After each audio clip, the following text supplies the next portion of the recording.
On their wedding night, the wife refused to let her husband answer a call from his mother. The very next day, they received devastating news. The mother-in-law had suffered a sudden cerebral hemorrhage during the night.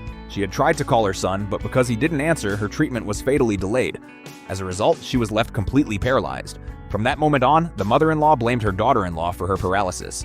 Overcome with guilt, the woman took on the burden of caring for her mother-in-law, enduring constant verbal and physical abuse without ever fighting back. But even with all that sacrifice, the mother-in-law never forgave her. One day, she went as far as deliberately tearing up the woman's marriage certificate. However, when the woman went to have the documents reissued, she was told her husband had already submitted a divorce application a few days earlier. In that moment, she remembered her husband asking her to sign a payment list that day, a document he refused to let her actually read. She never imagined it was a divorce petition, so she rushed home for answers, only to discover a shocking truth. The mother-in-law's paralysis was all an act. The whole thing was a plot to torture the woman and force her to leave so her son could marry his best friend's daughter, and the husband had been in on it the entire time. This ultimate betrayal left the woman completely disheartened.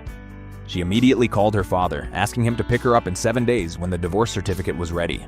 Then the woman began to pack her bags. When the husband saw this, he assumed she was simply giving up on caring for his mother and was planning to move out.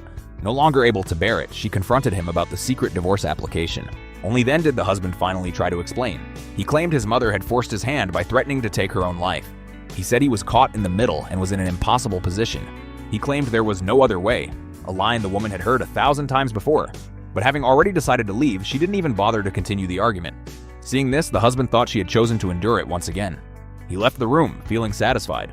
However, the mother-in-law's behavior only became more extreme. She moved her best friend's daughter into the house, and together, they joined forces to order the woman around. The friend's daughter even started acting like she was the real hostess of the house. She replaced the paintings the woman had carefully arranged and even demanded to move into the couple's master bedroom under the guise of caring for the mother-in-law. The woman could no longer bear it and tried to refuse. But once again, her husband looked away in embarrassment and persuaded her to just put up with it. As a result, that night, the mother-in-law suddenly proposed that her son and her best friend's daughter should hold a wedding. The reason was that the best friend's daughter had always been secretly in love with him. She claimed she wanted to help make up for that regret. Upon hearing this, the husband immediately pretended to hesitate, saying he'd need to discuss it with his wife, but the woman agreed on the spot. The husband realized his wife was likely furious. He quietly advised her not to overthink things. He promised he would remarry her right after the wedding with his best friend's daughter was over. The woman readily agreed, but when the man saw her cold, indifferent look, he felt a strange sense of loss.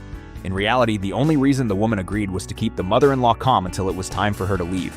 But the very next day, the mother-in-law tried to take her own life.